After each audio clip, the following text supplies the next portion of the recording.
Good evening mga paps. So isa ba kayo sa mga Smash user mga paps na nakakapag-experience or naka-experience na mayroong leak dito sa ano natin, dito sa may tapit cup sa may baba. Actually ito yung tapit cup sa upper side, wala naman siyang leak, so malinis. Dito sa baba nagli-leak siya, yun o.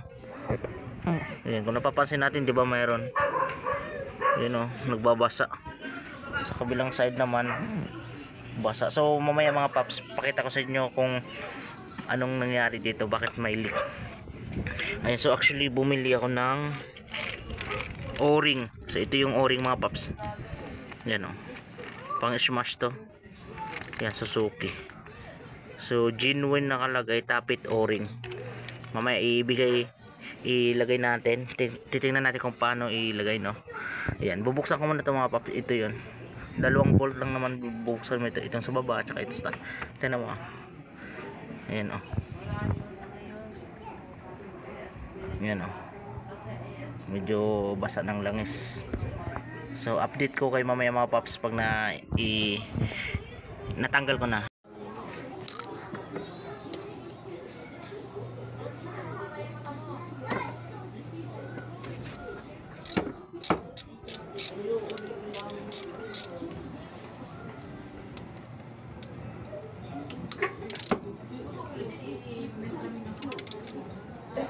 So maganda mga paps kung ganito yung gagamitin nyo, mabilis lang ito yung may ganito mga paps. So maliit lang size nyan, 8 ata yung size nito eh, check ko, 8mm yung size ng bolt. Yan, tatanggalin ko na siya mga paps. Ito extension kasi ito eh, an extension. So hindi ko na siya gagamitan ng ganito, ito na lang kasi naluagan ko na yung mga paps. So sa baba naman, so matigas pa yun sa baba.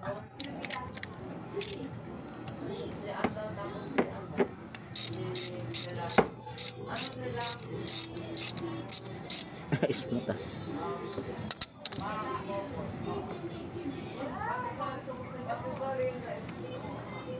Ito mga paps, natanggal na natin yung sa taas naman. Ayan, natanggal na natin. Dalawa to mga paps, dalawa yan. So bubuksan na natin.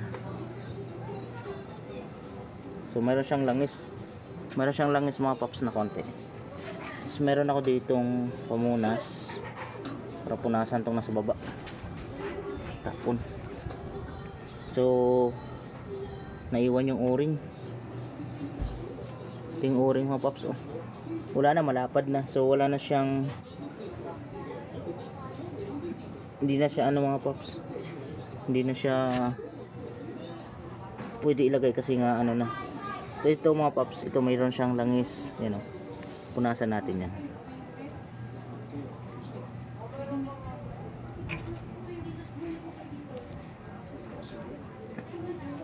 Tapos dito tanggalin natin yung mga ibang nakadikit. Kailangan ano, makinis to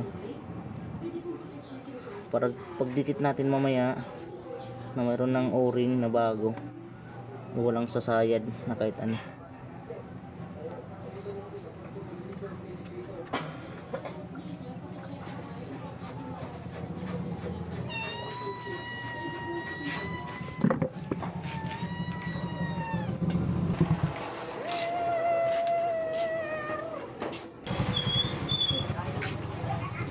So mga paps, na linis na natin itong tapit cup.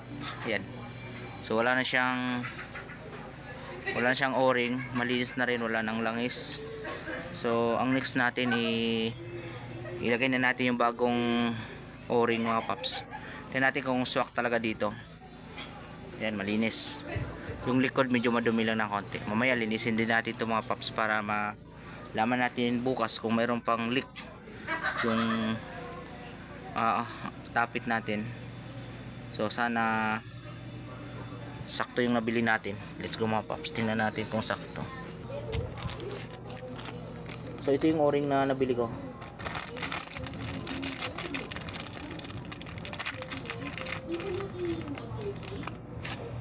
Yan o.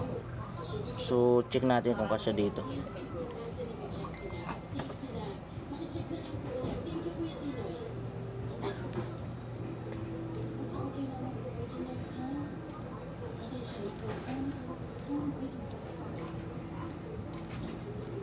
So yun mga paps, na ikabit ko na yung o-ring. Ayan o.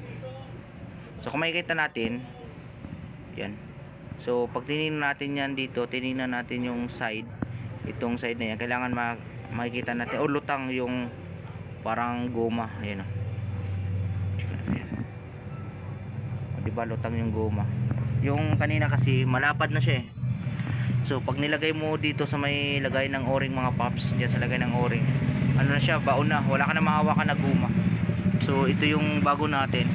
Pagka tinignan natin mga paps, no, tagilid natin yan o, meron siyang lumalabas na guma. Ibig sabihin nito, saktong saktong nabili natin mga paps. Yung dati kasi ito pinutol ko, mahaba, inabili natin, iba yung sukat. So mura lang naman to, yung isang o-ring na ganito mga paps. Ito nakalagay genuine, ito Suzuki. Ayan o, Suzuki Smash. So sa Smash, makita, yan, Smash. So 40 pesos lang naman yung isa nito. Yan, so malinis na rin yan mga paps. Mamaya ng konti. And then bago natin ilagay yung taffet cap, lagay natin ang pandikit para sure talaga na hindi tatagas. Meron ako nabiling pandikit dito, ano siya, liquid gasket. Ito para siyang epoxy mga paps ang laman.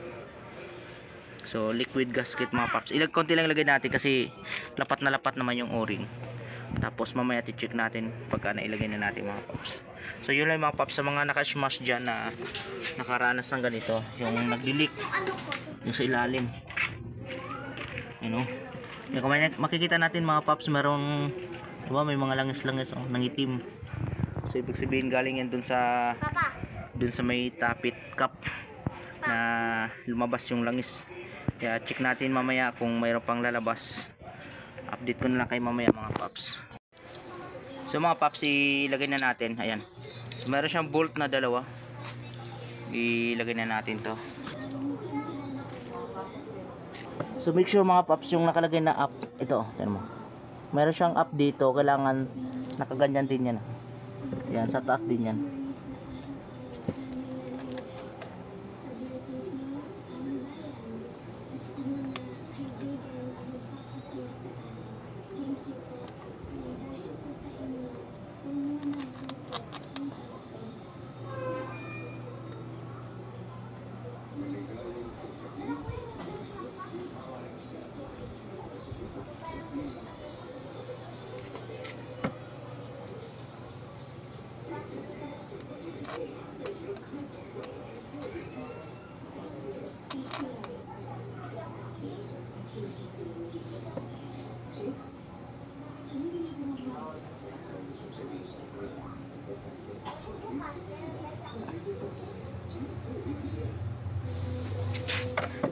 Tapos higpitan natin mga paps gamit itong, ayan o, panghigpit.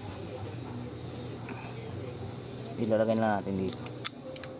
Tapos i-adjust natin. Ito yung pang luag kanina, ngayon itulak naman natin sa dulo para panghigpit naman to. Kasi pag higpit ng mga paps, pag ganun, pataas. So dandahanin lang natin mga paps.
So yun na nga mga paps, pagkatapos natin kabit kagabi yung o-ring ng tappet cap dito sa may sa babang side.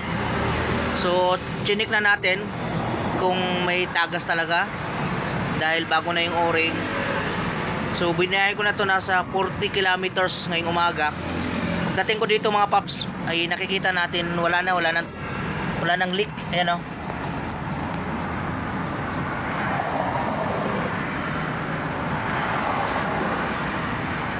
So wala nang leak mga paps, kaya sa mga nakaka-experience na naka-smash, pag may leak yung tappet nyo sa ilalim, pwede kayo na lang gumawa, tanggalin yung dalawang bolt, tapos tanggalin nyo yung dating o-ring, tapos yung bagong o-ring ikabit nyo lang, i-flat nyo lang doon sa pinaglalagyan ng dati, para pagkabit nyo dito wala na, masisild na yung daanan ng langis, kaya safe na safe. Sa mga gustong magpagawa ng ganun, pwede naman sa mga mekaniko, pero kung kayo naman pwede DIY, kayo na lang. Mabisa na mga paps, kahit di na kayo magpalit ng langis, kasi ano lang naman yan eh, wala namang masyadong langis na lalabas dyan. Ano? So yun, nakapark na tayo dito mga paps. Nice. So ito pala smash natin, 4 years old na yun mga paps. Mga nakaraan ko lang napansin, nakarang buwan napansin yung pagtatagas dun sa ilalim. Kaya ang ginawa ko, nagtanong ako sa isang mekaniko, sabi nila tanggalin ko yung tappet kasi yung o-ring niya flat na, so wala na siyang umbok yung goma, yung pinakita ko kagabi, kaya lumalabas na yung langis. So ang ginawa ko mga paps, yun nga, sinunod ko yung isang mekaniko na nag-advise sa akin at hindi na daw ako magpagawa sa kanya, mabilis na lang naman daw. So ginawa ko ng mga paps. So yung smash natin, poging-pogi pa yun mga paps.